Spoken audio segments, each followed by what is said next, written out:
fijoji coupe du monde bange rewɓe du caggal ɓe keɓitade e fijoji oɗo kan.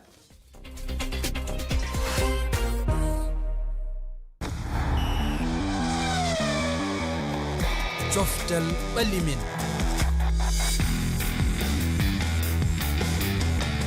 Aissatou Ly. tedduɓe on calmina on juurama en jettimo kanko Rama Diallo. alet hande kabaruji men ene kewi haala fof ko cenglel Afrobasket yareteɓe duuɓi 17 fayi less. lumbogol championnat Europe natation adodiral puccel jamdi rewɓe Tour de France. haala fof ko koyngel kawgel kan rewɓe fettoɓe to Maroc ko hande kawdire nayaɓal timmal timmata ma en kal kadi subagol Hervé Renard ngam eltude Côte d'Ivoire jomande Yann Diomande kañum tawtoyi Real de Madrid kiram noon wonani maninaɓe ma en gartu hen goɗɗum kadi woni haala Gianni Infantino horejo yaw yontere yawtude nde en kaalino haala makko kono gasani ha joni en gartat saabu ene wayno FIFA kañum koko ngati ha tiiɗi accani kaf wi jigganto ko FIFA tedduɓe holto ɗum wattinta ma en kumpito on mbiyama bisimilla. mi salmini on e mbadi kupɗiɗi nde calminen heɗɓe karallagal ngal Cheikh Ahmadou Bamba Diop kañum e Malang Sonko yaadiɓe men noon hono wowiri ni Arouna Deme Dieynaba Sow e Yoro Mangara on calminama on mbiyama bisimilla moon. eyo Bamba huɓɓu micro ji ɗi min wawa nande yimɓe fof Dieynaba mbeɗa tuyati e juɗama mi addunorima te addi salminiɓe salmini dendagal heddotoɓe dawra bet kala mi yewnino mon no fewi wallahi no ɓuuri Yoro anne a salminama wiyama bisimilla ma. mi salmini on mi juurima on onon fof eyyi toroɓe ɗe aɓe jiiɗi kam jaari jamma anda ko pamɗon hen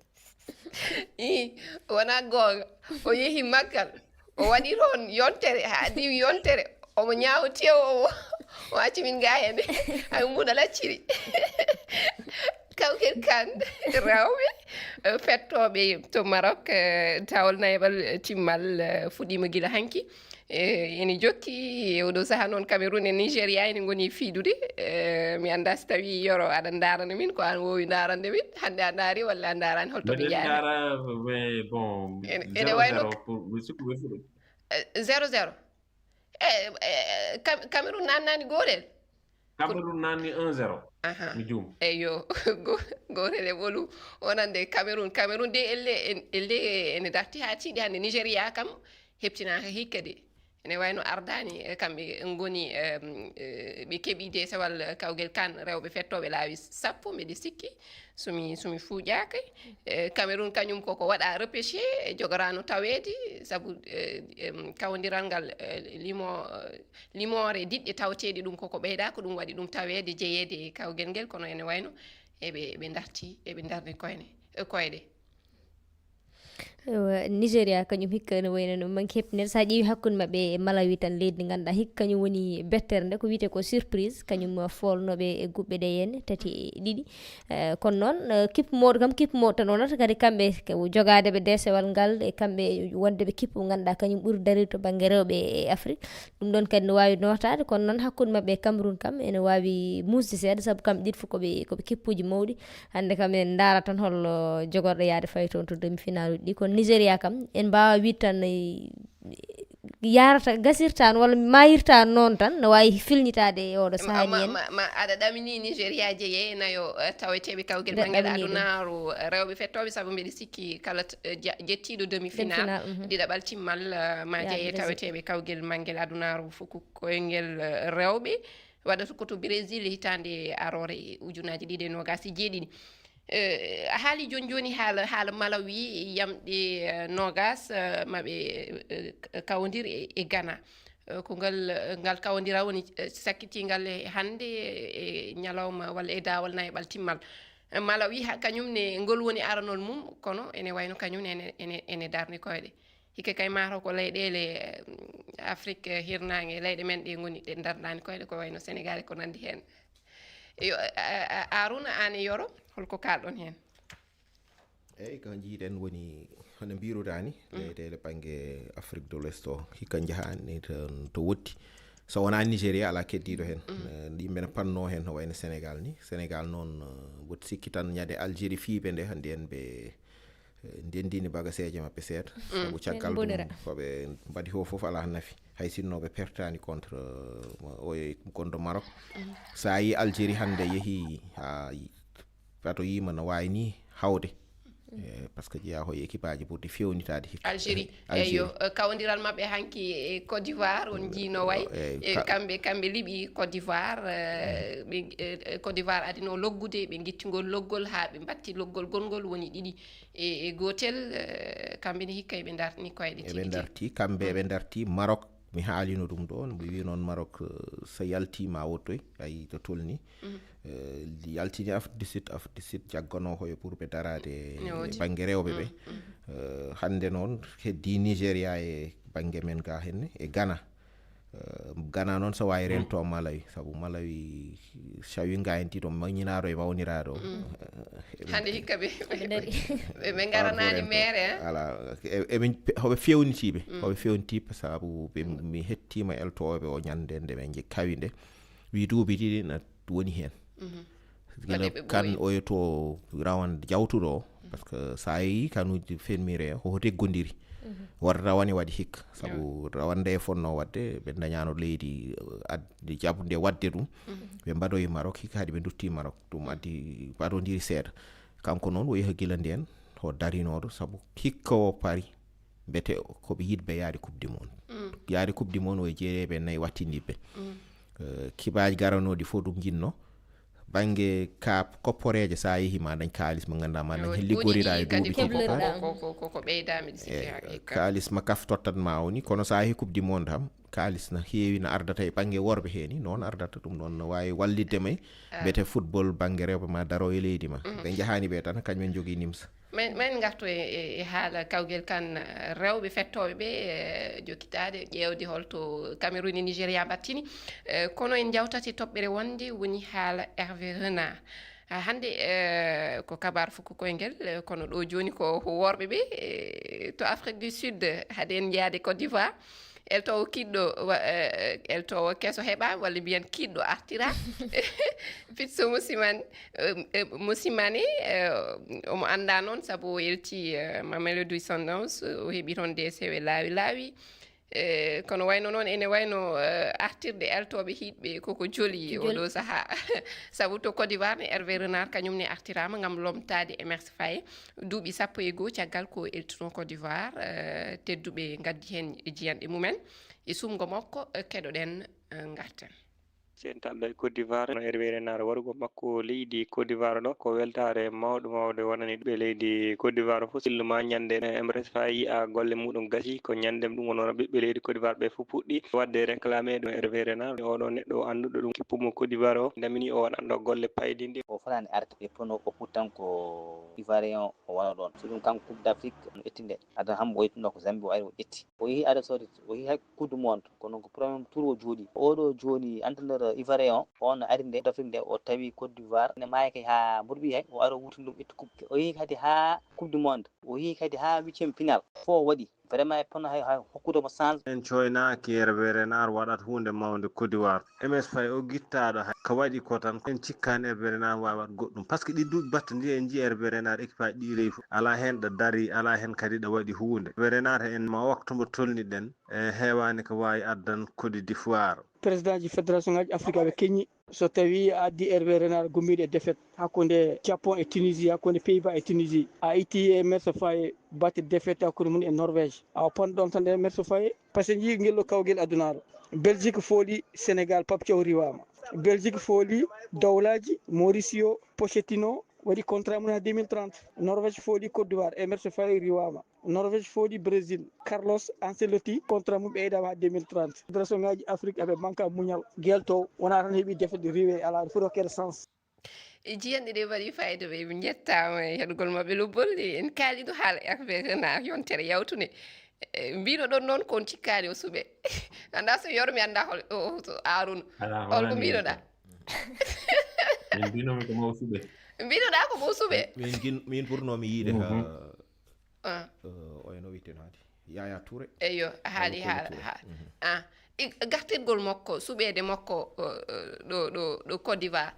mate oɗon cikki ko hunde moƴƴude on keɗima ko heeɗiɓe ɓe kaali ko yoro koye ma gartanmi saabu mbiɗa an ko kanko mbinoɗa ko maw suɓe holko waɗi kanko mo jibino boy artira arnaroni boy alandi bon Hervé Renard ɓooyi yidde artude Hervé Renard hay Sénégal ɓe kalanno ko yiɗi so ala Afrique o ala Asie o liggotako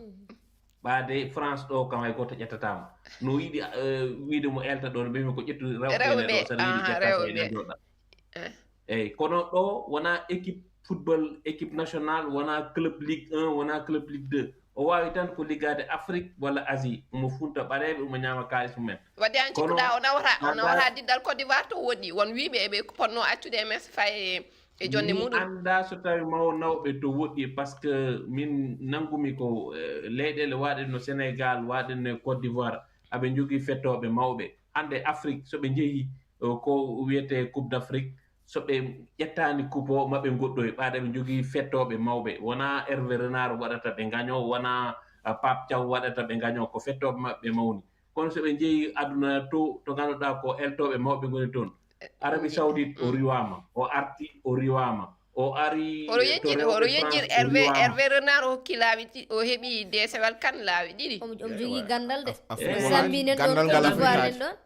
no yero wiri ni gandal ngal Afrique haadi so yalti Afrique nata wadde Afrique na hawrate wawɓe toro gandal makko ngal ɓaade gandal makko Afrique haadi jogato gandal ne wiye hoto wiyata waɗa Arabie Saoudite kañum woni mo yarani noon gandal muɗum heewani so woni Côte d'Ivoire oɗo sahani jogui fettiyanko mais sikki wona to Arabie Saoudite o hawno Argentine ɓe kawi Argentine coupe du monde Tunisie kam o ari kone larma o ari Tunisie kon larma boyani toon sa yi o riwa toon ko kawguel manguel adunaru ndu wanno ko ɓe mbaɗi toon ɓe diwi eltowo mabɓe ɓe noddimo yo aro o hebta diɗɗal ngal o ari Tunisie kon larma ɓe ndiwi on fiyama jeegom ɓe ndi ɓe gaddimo fiya joyi so tawi a jogaki diɗɗal pewgal kay oɗon ne dartude joni noon aɗa andi ho wiya boyino hakkille ne weeli seeɗa woyi ho ƴetto équipe ganduɗa hande Côte d'Ivoire jomande yen Ahmad Diallo en saɗa jogui ɗumen mboɗo sikka so eltowo fawa heɓa e mbawi yaltinde hen koye mabɓe kono kayne caractère elto kadi aɗa wawi jonde e jogade Sénégal ne joguino fettiyankoɓe wawi ɗum nin kono so woni ala elto joguiɗo gandal walla caractère gandal elto e Afrique joni kala baddoɗo résultat gagni coupe d'Afrique sa yeehi coupe du monde hande en leerata sa yeehi hawre aduna fo to kawroytuto hande en andate ha mbawɗa he wawani eyo gandal makko haaɗi koye ɓornade chemise danejo min mbeɗa jogui hen ɗaminare seeɗa kam an jogui ɗaminare minema hande haala Côte d'Ivoire a inni Yan Diomande ɓi Côte d'Ivoire fettannoɗo to Leipzig aussi fi nanodiral golle to Real de Madrid to club sodimo noon buuɗi kewɗi ko meeɗa hay mbiɗa sikki hay Bellingham sodiraka ɗi ɓuuɗi Ousseyni Tall ɗum ɗo amen expert sport amen wonko haali wonko haalnimi holno jiruɗon yaadu makko toon ɗi buuɗi ɗi Real yaltini fof ngam waade hebdemo so Real no sori wurdane dugga jokku yoro aɗandi wona kanko tan ñamata ɗi ɓaade footballeur africain ji aɓe kamni seeɗa omo signini e ko wiyete agent ji kewɗi joni comme agent ji ɗi fof ko maɓe meeɗa kam fof ɓe medne ɓe mbi halis maɓe namdoto ma heew so wona ɗum moni fof maɓe wawata medde ɗum sa Real yoɓi 140 millions Paris yiɗino yobde ko foti noon kono darti rutti caggal wiide seeri kono noon haalde gonga woni ko Yan Diomande ko pettowo mawɗo omo mérite ko ɗum ɗon sa daari rawane championnat mo waɗi o Leipzig o Bundesliga e coupe du monde mo waɗi o omo jari 140 millions Andersen en signini Man City 130 millions a ƴetti Voltema de 90 millions Newcastle waɗi ko demi saison Stuttgart ko tawi africain fotani hebde 140 millions omo handi hen so waɗi yo yoro mi nani yene ma matewɗon damini toon to Real ma wat toon golle patam lamme ko Oumar o wiide sabu sa yi ko gay mawɗe o tawoyto toon Mbappé ne toon banggue attaque o Vinicius ne toon woɗɓe matew ɗum jii kadi eltowo mabɓe kesowo mum mboɗo sikki tan alay sago waɗa wala no waɗi sa ɗum Mourinho woni entraîneur ma sa mbawi tinnoɗa no fewi mbaɗa sa waɗani o weddomo to ladde ha sooda ho o ƴewta ɗum te kanko no niveau mo woni hande ɗo tolniɗo ɓe o fododirta ɓe so ndenaki kañumen joroyto e ban sabu hammo yiyaɓe ko suka kadi ko suka omo jogui temps omo jogui so wite omo jogui temps omo jogui talent te omo andi ɗo naati ɗo wona keɓma garda fijirde tan nannuma toon walla aɗa ara aɗa ñama kalis wona guilay Gareth Bale ɓe goppiɗo on systéme sa waɗani hoɓe gandi tan arriwete kadi omo jogui doole ɗe jeno ko suka mbiɗa ko suka kadi omo jogui doole duuɓi 14 concurrence on heewi kono ko darnude koye tan kadi arono wi o yaraka duuɓi 19 kono waɗiɓe sodde mo eɓe gandi noɓe jogori hutorade mo ko ɗum foof ardi hen ko ɗum woni gonga Haruna andi pular wima pelel accu ha mbawa mbaɗa moƴƴina eyo aja duuɓi ɗi hoɗo wiye ko yeeso ñaamo attaque tan ɓe cikki ko mawɗo kono wona mawɗo ko suka eyo hande waktu o toggude en gartata e haala FIFA hande kam mo dippu hen ha beela ɗon karon ko weeli on haala FIFA Gianni Infantino waɗino ñande alhamisa batu to Maroc caggal ɗum FIFA waɗi windande yafnade e eɓɓore nde o wanno woni sosde gollorgal makko joom jawle en gadda hen buuɗi mumen kono ene wayno ɗum dillinani UEFA sabu ɓe mbi kamɓe ha joni ɗoɓe gati ɗo ko ɗon tan kawguel manguel adunaro kam ɓe mbaɗat ɗum boycotté woni ɓe tawetake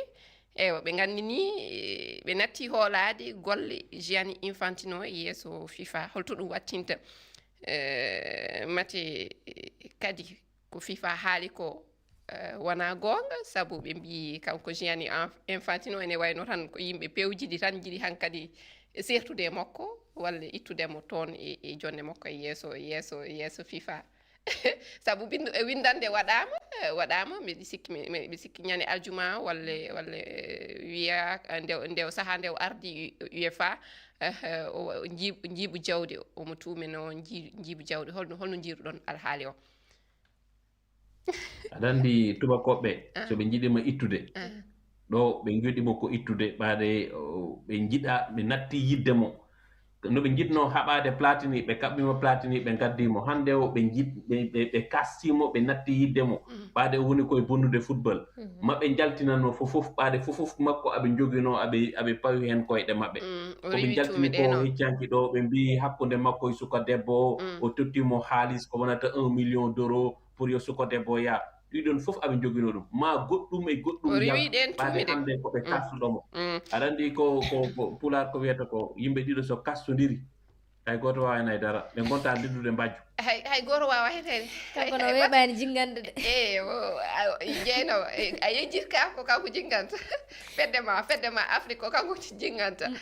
Amérique du Sud ne mbeɗa sikki o yeehi toon ɓe mbi ko kanko ɓe gonani kanko jinganta gonga noon mbiɗa seppe ne jogui doole no fewi e nder Afrique kono mi sikkani soma won kaf foof leyɗele 50 pawɗe ɗe foof soma jingambo hayso woni ko ɓuuri hen hewde walla feccere nde kam ma yaade makko sabu enen kamen majjani leyɗele men no mbayi ne kewi tan ko yaadude koye laamu kewani filñitade kono noon ko fotino Europe UEFA so hollima caggal mais sikkani soma gueɗe ma mbeeɓa hay sinno kala ko ɓeydi hen seeɗa tan ɗum ne saabu kamɓe eɓe mbawi kamɓe tan jaggude kamɓe kono kadi eɓe mbawi bonnandema sabu a majjani Europe naɓe no mbayi kamɓe soɓe darima e ma tan kadi Infantino o weɓani jingande kanko heewi ko waɗata o heewi ko waɗata Arouna hade mi arde ma keɗoɗen wonko jandiyanke goto Amadou Major Diallo tawa ko Guinée kanko wonno koɗo Rama Diallo ñande alhamisa nde keɗoɗen wonko haali garten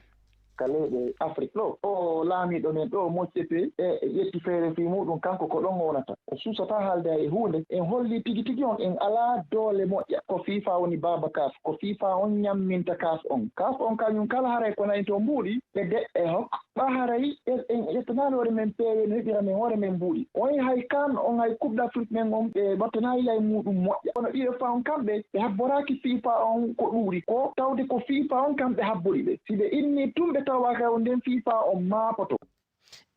so ɓe inni ɓe tawaaka en FIFA o haali haala UEFA o haali haala CAF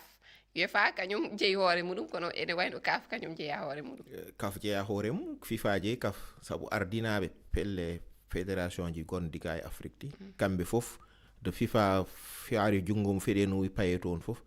toon ɓe payata aɗa hade min fuɗɗade en jewtinno seeɗa mbimami sa jetti projet mo mbiyata FIFA forward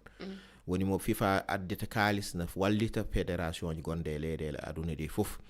programme mo Sénégal o ma on duuɓi ɗiɗi joni ho dartina e stade Demba Diop pewndituno duuɓi ɗiɗi liggey nan dari sabu FIFA yoɓani kamɓe tottirta kalis o ɓe Sénégal nayi wi hoɗum min cohli mbaɗani min stade o fewnite ɓe dartini liggey o sa wonde e mabɓe ma projet ji ma jaaruya sa wonde gondani e mabɓe no wayno Sénégal no jaggirono Augustin wondani e mabɓe ni probléme aji nan ga hen hakkude Sénégal e Maroc 16 FIFA e Afrique woni hoto Maroc kala programme baɗono panoɗo e Sénégal e FIFA hande ho darti ɗum noon woni son jaabi homin mbi ho nde won lawol min dewni on ngol min ballo on son mbawa kala homin mbawi wadde min bonnano ɗum waɗi leyɗele Afrique kewɗe cuusa darade kala puttina gimi fof guite mbiye min gondani e CAF ananani nde haala ka waɗi nde aduna fof haali haydi Afrique ɓe mbaɗi windande ko nde FIFA wi wonde mi yafnima goppende yiya persidaji CAF fédération football Afrique ɓe ganduɗa reftuga en to ndewna fo toon ndewat Mauritanie en Maroc en Djibouti en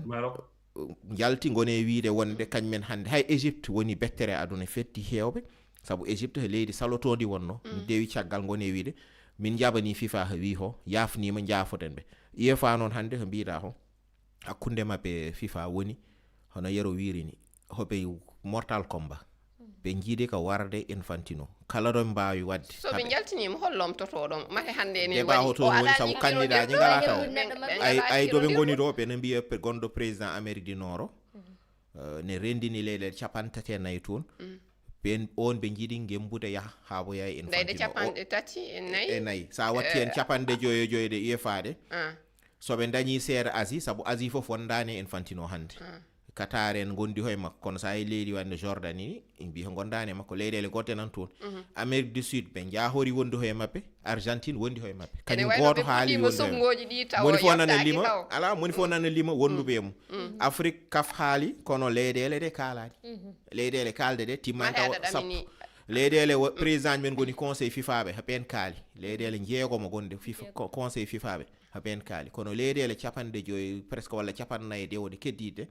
hewɓe hen cuwa haalde moni fof ma jewta intérêt mum woni mi siftino FIFA ko fédération ji 210 yoro wonko jiɗɗa ɓeydude hen aɗa andi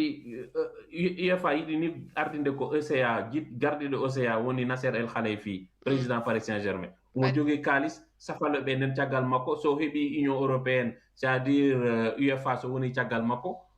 aɓe gandi ɓe gaynidi e Gianni Infantino hande o ñanede kalɗume oɗo Amadou Major o wi kam o sikkani Qatar woni mo jaɓani taw yaade e haare he Qatar woni ko jaɓani ɓaade ko ministre mais so Qatar jaɓi ne wawi wonde o yaha Qatar wondi ho Infantino kawam goto wiyatno gorgolam min kastodiri kamɓe ɗiɗo ɓe kastodiri tasakoto makko kanko UEFA naɓe ɓe kastodiri wadde ko noon mi anda holko waɗi UEFA naɓe kono hay leydi o jeeya leyɗele titi kanko o jogi passeport e Suisse o jeeya e Italie hen banggue kono hay ɓen ballanimo fédération Italie e fédération Suisse goppimo sene ɗo noon leydi mboppi ɗum leyɗele goɗɗene mo sikkani sa timminirɗe tan mbeɗa sikki gasini haala Cameroun Nigéria ɓe goni koye mi-temps o ha joni noon ko gotel e ɓolum ko Cameroun loggi gotel haala gotka woni ha joni e banggue fuku koyngel Messi mataw bamum Messi kawruɗo e ladial basɗo fittano muɗum to Argentine kankone Messi o yehino toon walla o yehi toon omon tawa toon oɗo saaha haala Afrobasket worɓe e rewɓe mbaɗanoɗo to Côte d'Ivoire Afrobasket yareteɓe duuɓi 17 fayi less mbiɗa sikki en dañata temps ni mataw en dañata no kalirɗen haala Tour de France kam timmi ko néerlandaise demi no wiyete demi volering heeɓi kaw hikka wadde ɗum timmi gasi ha laaɓi haala natation lumbugol eɗen potno haalde haala majjum Léo Marchand kam andini kañum tawetaka ɗum saabu ene waɗi barmanɗe ko waɗata tawetake ngel kawgel super coupe d'Europe wona cuballo wona cuballo gasi ha laaɓi tedduɓe on beltatama heɗogol mo lobbol min jetti on min mbi on ha alet arore e toɓɓe goɗɗe on jarama